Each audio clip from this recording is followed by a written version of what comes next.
नमस्कार। आपका अखबार के संख में आपका स्वागत है। मैं हूं प्रदीप सिंह। पड़ोसी देश बांग्लादेश में बहुत कुछ चल रहा है, लेकिन आज बात उन घटनाक्रमों पर जो कुछ वहां हो रहा है, हिंदुओं के खिलाफ जिस तरह से उनका नरसंहार हो रहा है, मंदिर तोड़े जा रहे हैं, जिस तरह से जिहादी तत्व सरकार पर हावी हैं या सरकार के संरक्षण में काम कर रहे हैं, उनकी बात आज नहीं कर रहा हूँ। आज बात कर रहे हैं बांग्लादेश की दो बेगमों के राजनीतिक युद्ध की। वरिष्ठ पत्रकार महेंद्र वैद ने इस पर एक अच्छा लेख लिखा है। उस लेख को पढ़ने के बाद मैं ये वीडियो बना रहा हूँ। और आप देखिए कि दोनों का राजनीतिक जीवन लगभग एक समय शुरू हुआ, हालांकि दोनों की उम्र में अंतर है। बेगम खालिदा जिया, जिनका कल निधन हो गया, वो 80 साल की थी।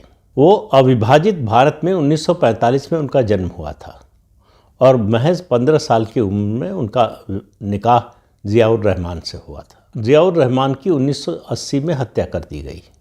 1981 में वो राजनीति में आ गई।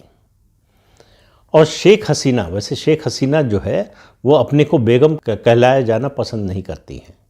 शेख हसीना वाजिद, आपको मालूम है, शेख मुजीबुर रहमान की बेटी। शेख मुजीबुर रहमान के पूरे परिवार को मार दिया गया था। शेख हसीना और उनकी छोटी बहन दोनों उस समय लंदन में थी, इसलिए उनकी जान बच गई। 1975 से 1981 तक शेख हसीना भारत में, उनको भारत ने शरण दी, भारत में रहीं। 1981 में वो भी अमेरिका गई अपने परिवार के लोगों से मिलने, और वहाँ से फिर वो बांग्लादेश लौटना चाहती थी। उनकी सरकार ने परमिशन नहीं दी। वो लंदन गई। लंदन में उनके प्रति सिंपैथी थी, परिवार के प्रति। वहाँ पर जो है पब्लिक ओपिनियन उनके पक्ष में थी। तो ब्रिटिश सरकार का दबाव, पश्चिमी देशों का दबाव, शेख हसीना की बांग्लादेश में वापसी हो गई और अपने पिता की जो पार्टी थी अवामी लीग, उसका जिम्मा उन्होंने संभाल लिया। वो भी राजनीति में आ गई। बांग्लादेश की दोनों महिला नेता एक दूसरे की प्रतिस्पर्धी बन गई। ज़ियाउर रहमान ने अपनी पार्टी बनाई थी बीएनपी, बांग्लादेश नेशनलिस्ट पार्टी। उनकी बेगम जो है खालिदा जिया, वो उस पार्टी के अध्यक्ष हो गई। बेगम खालिदा जिया 2 बार बांग्लादेश की प्रधानमंत्री रहीं, 1991 से 1996 और उसके बाद 2001 से 2006। 91 से 96 में रहीं वो प्रधानमंत्री। उसके बाद शेख हसीना जीती, वो प्रधानमंत्री रही। फिर 2006 में उनके हारने के बाद 2006 से 2008 2 साल जो है दोनों सत्ता से बाहर रही और वहाँ सैन्य शासन रहा। उस सैन्य शासन के खिलाफ जो एचएम इरशाद थे, जनरल एचएम इरशाद, उनके शासन के खिलाफ उनको सत्ता से हटाने के लिए इन दोनों ने सिर्फ एक बार हाथ मिलाया और उनको सत्ता से बाहर किया। इस बीच बांग्लादेश में शेख हसीना की हत्या के 3 प्रयास हुए, लेकिन 2009 में जब वो सत्ता में लौटी तो 2009 से 2024 जब उनका तख्ता पलट हुआ और उनको शरण के लिए भारत आना पड़ा, इस समय वो भारत में हैं, तब तक लगातार उनका शासन रहा और उन्होंने बेगम खालिदा जिया से भरपूर बदला लिया। जो बेगम खालिदा जिया ने उनके साथ किया था वही उनके साथ करने की कोशिश हुई। भ्रष्टाचार के आरोप में दोनों ने एक दूसरे को जेल भेजा। बेगम खालिदा जिया जेल में रहीं, लंबे समय तक रही भ्रष्टाचार के आरोप में। उनके सामने 2 प्रस्ताव रखे गए कि उनको जेल से रिहा कर दिया जाएगा। उनके 2 बेटे थे, तारिक रहमान बड़ा बेटा और अराफात रहमान छोटा बेटा था, कि दोनों को इम्यूनिटी मिल जाएगी, उन पर कोई मुकदमा नहीं चलेगा, उनके ऊपर कोई आरोप नहीं लगेगा। बेगम खालिदा जिया ने इस प्रस्ताव को अस्वीकार कर दिया। उन्होंने जेल में रहना पसंद किया बजाय, और लेकिन उसके साथ शर्त ये थी कि वो देश छोड़कर चली जाएंगी। ये उनको मंजूर नहीं था और उन्होंने मंजूर नहीं किया। अब इस बीच में उनके छोटे बेटे की मौत हो गई। शेख हसीना ने उस समय संबंध सुधारने की कोशिश की, मातम पुरसी के लिए उनके घर गई, लेकिन उनको मिलने नहीं दिया गया। कहा गया कि वो, उनको बेहोशी की दवा या सोने की दवा दी गई है, वो मिलने की स्थिति में नहीं है। फिर दोनों की मुलाकात कभी हुई नहीं। अब इस बीच में तख्ता पलट हो गया। अगस्त 2024 में शेख हसीना की सरकार पलट दी गई। मोहम्मद यूनुस, जो अमेरिका की डीप स्टेट और अमेरिका की कठपुतली है, वो इस समय शासन में है। हालांकि वो निर्वाचित नेता नहीं है, उस सरकार को कोई पब्लिक का मैंडेट नहीं है। निर्वाचित सरकार शेख हसीना की थी, जिसको हटा दिया गया, जिसका तख्ता पलट किया गया और नाम दिया गया कि जनतंत्र को बचाने के लिए, और तानाशाही की ओर देश जा रहा है उससे बचाने के लिए। लेकिन ठीक उल्टा हुआ। जनतंत्र में के लिए जो कुछ होना चाहिए ऐसा कुछ नहीं हो रहा है। पूरा बांग्लादेश इस समय जिहादी तत्वों के हाथ में है। पाकिस्तान की आईएसआई और पाकिस्तान की आर्मी के निर्देशन में देश चल रहा है और भारत के खिलाफ षड्यंत्र में बांग्लादेश और मोहम्मद यूनुस पूरी तरह से शामिल हैं। दोनों हर संभव कोशिश कर रहे हैं कि भारत के खिलाफ एक नया मोर्चा खोला जाए। शेख हसीना को शुरू से ही, चूंकि मुजीबुर रहमान से भारत के अच्छे संबंध थे, भारत ने बांग्लादेश बनवाने में सबसे निर्णायक भूमिका निभाई थी। कई हजार हमारे सैनिक मारे गए, हमारे विमान ध्वस्त हुए, बहुत बड़ी कीमत भारत ने चुकाई थी बांग्लादेश बनाने में। लेकिन शेख मुजीबुर रहमान की हत्या के बाद धीरे धीरे बांग्लादेश के लोगों का मन बदलने लगा। अब आज स्थिति यह है कि बांग्लादेश के लोगों के लिए, खासतौर से वहाँ जो जिहादी तत्व हैं, उनके लिए भारत से बड़ा दुश्मन उनका कोई नहीं है। तो शेख हसीना को प्रो इंडिया माना जाता था। इसकी कीमत उन्हें बांग्लादेश में भी चुकानी पड़ती थी और उसके अलावा वेस्टर्न वर्ल्ड में। अमेरिका भी इसीलिए नाराज़ रहता था और पश्चिमी देश जो हैं वो भी नाराज़ रहते थे। एक समय ऐसा था कि चूँकि दोनों बारी बारी से, मतलब कम से कम 2 बार तो खालिदा जिया प्रधानमंत्री रही, भारत ने दोनों से संबंध बेहतर करने की कोशिश की। पूर्व राष्ट्रपति प्रणब मुखर्जी बांग्लादेश की यात्रा पर गए, खालिदा जिया से मिले थे और उन्होंने बातचीत की कि भारत और बांग्लादेश के संबंध सुधरने चाहिए। खालिदा जिया ने कहा कि कुछ भी हो, लेकिन आप लोगों की सहानुभूति तो हमेशा शेख हसीना के साथ रहेगी। उस पर प्रणब मुखर्जी ने कहा कि मैंने कब कहा ये कि तुम मेरी छोटी बहन की तरह नहीं हो।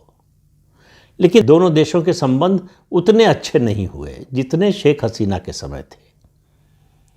हमेशा खालिदा जिया के मन में ये रहा कि भारत शेख हसीना का समर्थन करता है, उनकी मदद करता है, खालिदा जिया की उस तरह से मदद नहीं करता। अब स्थिति ये हो गई है कि शेख हसीना की जो पार्टी है अवामी लीग, उसके चुनाव लड़ने पर प्रतिबंध लगा दिया गया है और खालिदा जिया का बेटा, अब एक ही बेटा बचा है, तारिक रहमान, वो लौटकर बांग्लादेश आ गया है। उसके बांग्लादेश लौटकर आने के कुछ ही दिन बाद खालिदा जिया की मौत हो गई। अस्पताल में थी, लंबे समय से बीमार थी। उनका नॉमिनेशन कराया था, फरवरी में वहाँ चुनाव होने वाले हैं, राष्ट्रीय चुनाव होने वाले हैं, और तारिक रहमान ने भी अपना नॉमिनेशन किया है। ये उम्मीद की जाए, अब चूँकि एक ही मेन स्ट्रीम की पार्टी बची है वहाँ, वो है BNP, Bangladesh nationalist party. Tariq Rahman जिसके कार्यकारी अध्यक्ष थे, अब अध्यक्ष हो जाएंगे। उनकी माँ अध्यक्ष थी, अब वो है नहीं, तो जाहिर है कि कार्यकारी अध्यक्ष थे, अध्यक्ष हो जाएंगे वो। ये माना जा रहा है, ये संभावना है कि बीएनपी ये चुनाव जीतेगी, क्योंकि देश की जो नंबर 1 की पार्टी थी अवामी लीग, उसके चुनाव लड़ने पर प्रतिबंध लगा दिया गया है। तो शेख हसीना की पार्टी के लोग चुनाव लड़ ही नहीं सकते। और उसके अलावा जिस तरह से जिहादी तत्वों का प्रभुत्व बढ़ रहा है, तो तारिक रहमान ने एक अलग स्टैंड लिया है। ये जो जिहादी तत्व हैं वो आज़ादी के आंदोलन के सारे जो प्रतीक हैं उनको मिटा देना चाहते हैं। तारिक रहमान एक नेशनलिस्ट बांग्लादेशी का स्टैंड लेना चाहते हैं। फ्रीडम स्ट्रगल में जो लोग मारे गए उनके लिए जो वॉर मेमोरियल बना है उसमें गए। उस्मान हादी एक जिहादी जिसकी हत्या हो गई, सिंगापुर में उसको इलाज के लिए भेजा गया, वहाँ मर गया। बांग्लादेश के जिहादी तत्वों ने इसको मुद्दा बनाया, कहा कि भारत ने उसको मरवा दिया, जबकि उसको मरवाने वाले उसी के साथी, उसके करीबी लोग थे, जिनकी तलाश बांग्लादेश की सरकार कर रही है, सेना कर रही है। नया आरोप ये लगाया गया है कि बीएसएफ ने उनको छिपा रखा है, जो हत्यारे हैं उनको। तो भारत के विरोध का कोई मौका इस समय बांग्लादेश में जो सत्तारूढ़ हैं, मोहम्मद यूनुस और उनके साथी, वो कोई मौका छोड़ते नहीं हैं। 2 बार वो कह चुके हैं कि भारत का नॉर्थ ईस्ट ग्रेटर बांग्लादेश का हिस्सा बनेगा या है। वो दावा करते हैं कि नॉर्थ ईस्ट को पूरी तरह से उसका जो सी से कांटेक्ट है वो काट देंगे। ये सब कहा जाता है कि चीन के इशारे पर, चीन की शह पर कर रहे हैं, और अमेरिका की शह तो पहले से है, अमेरिका की कठपुतली है। अमेरिका ने पहले यूनुस को नोबेल प्राइज़ दिलवाया, उसका कद बढ़ाया, फिर बांग्लादेश भेजा। मैंने पिछले वीडियो में भी कहा था कि मोहम्मद यूनुस दुनिया का अकेला किसी देश का शासनाध्यक्ष है जो उस देश का नागरिक नहीं है। उसके पास 2 पासपोर्ट हैं, एक अमेरिकन पासपोर्ट है, दूसरा फ्रेंच पासपोर्ट है। तो इससे आप समझ सकते हैं कि बांग्लादेश का हित उसके मन में कितना है।